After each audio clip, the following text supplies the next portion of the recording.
Hey there, I'm Jared. I'm in my final year of my Bachelor's of Science in Animal Physiology. Last year I was really involved with Dive into UBC. It's a collaborative arts and culture club on campus.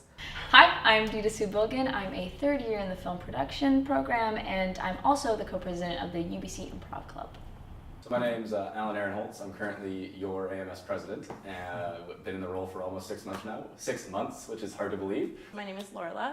I'm a third year at UBC in kinesiology and maybe English literature. I'm in ADPi, part of UBC Rec, UBC Calendar now, and I work at Westbrook Community Center. In my second year of university, I moved off campus, moved out of my first year res with all my friends. I ended up having a weird housing situation where I didn't end up living with anyone. A few of my friends kind of canceled on me in the last minute, so I ended up living alone. And I ended up living in South Granville, around Granville and Broadway. So relatively far for a first year, second year kid. I really didn't know how big Vancouver was, and I thought Granville was the end of the world. I think when I first came to university, I didn't expect to be as overwhelmed as everything was, because before going from high school, you always told that this is going to be the greatest time of your life. You have to enjoy yourself. And I think the moments where you feel alone or disillusioned, you start to feel kind of guilty in a sense.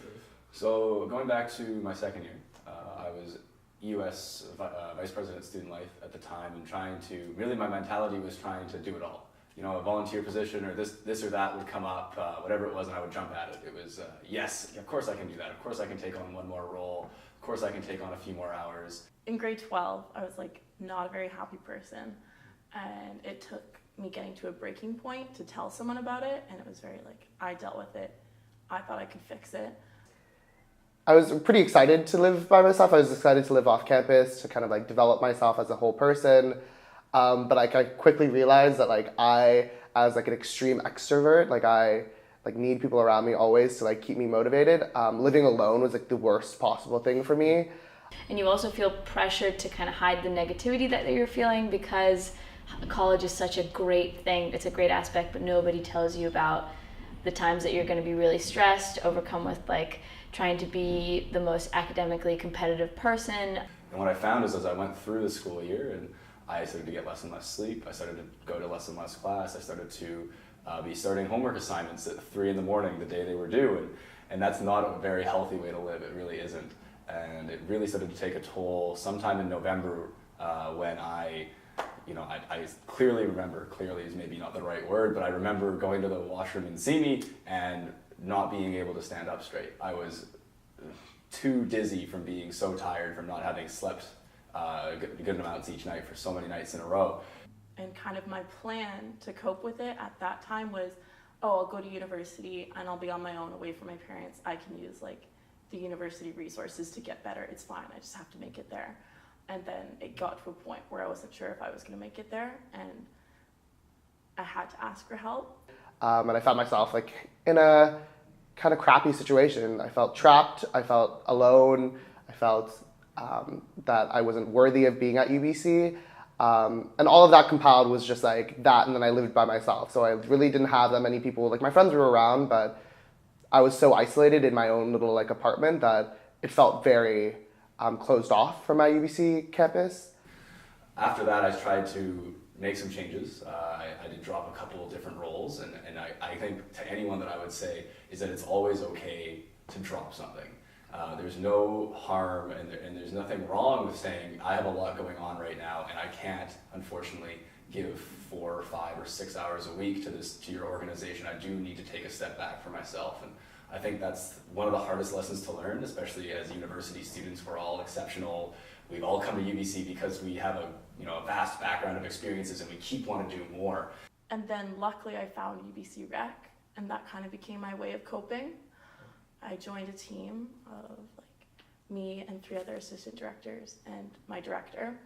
And at first I thought it was a work commitment thing, and that was part of my problem, is that I was I need to work, and this is for the resume, and then it magically became my coping mechanism. Something that I found that somewhat helps me is try and learn something new.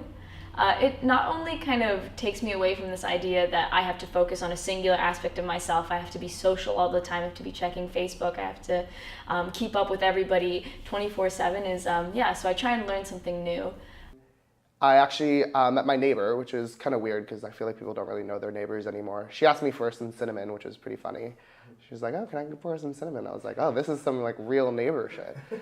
But with her, she like was completely understanding, like I could talk to her, and like building that one-on-one relationship and like opening up to like a friend and having like that support system in place really helped me like to talk through a lot of my issues, helped me to like realize that like I wasn't alone in like how I felt.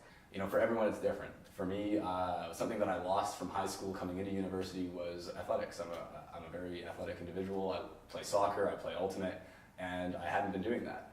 And it sounds really simple, but just ensuring that I was getting out on a soccer field or on an ultimate field for a couple hours each week made the biggest difference for my mental health. Because, you know, when you're walking around campus or, you know, if you're driving, you're on the bus, whatever it is, you can still be thinking about, oh, what about that email, that meeting, that homework assignment that I have. But for me, what really helped me get through it was when I'm on a soccer field, I'm not thinking about any of that. And it's just a couple hours each week where you're just mentally free.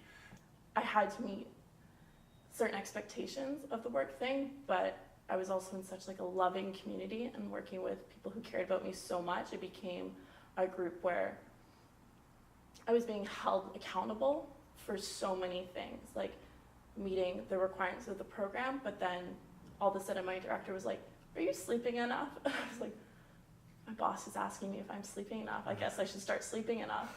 She's like, are you like going to school and going and doing your classes? I was like, oh, I guess I have to go to classes and like do my work because my boss is asking me. She's like, are you having fun? And I was like, I mean, I guess I'll come to that party with you. This is so minute, this is extremely tiny, but if I'm ever afraid of doing something or overwhelmed, I have this, it's not a mantra, but I'll just say to myself, life is short. And it's kind of the equivalent of, I don't give a fuck. But it's saying that life is short, it will pass, we all have ups and downs. I'll come out of a class kind of frustrated or a little bit stressed about the upcoming projects that we have to do and the people that I have to talk to and having to go online and all that stuff can become overwhelming, and then I'll think, you know what, life is short, I'll do this for a period of time, I can take a break when I need to, I can relax when I need to. Music for me really allows me to connect back with myself, to kind of check in, to give myself a little time to breathe, and it definitely helps with like how I feel as well. Like certain songs will be like, yeah, this is a great song, I love this. Like, and then like other songs I'm like, okay, like I need to work through something, or like I'm like determined to get through something. And definitely like music helps me like reset my own goals for the day, or if I have to like take some time for myself, music definitely helps me like create that space between like stress and school and anxiety and like well-being and myself and like a whole person. Putting in like, I'd like to have coffee with a friend at this point, and making sure that I am booking off that time and I'm not letting like human interaction not be a thing that I have, because that's really helpful for me. I think a lot of people are afraid of being alone, and you kind of learn about yourself in that sense when you're in university. You learn that being alone is okay, you learn that reaching out is okay, and you begin to become comfortable with yourself because you're seeing new sides of yourself. And you know, whether that's painting or jogging or whatever else it is for you, that's what I really encourage you to go out and find, is that time where you're mentally free from all the stresses that are going on in life. And I think that will, I hope that will benefit people around this campus, because it really did for me.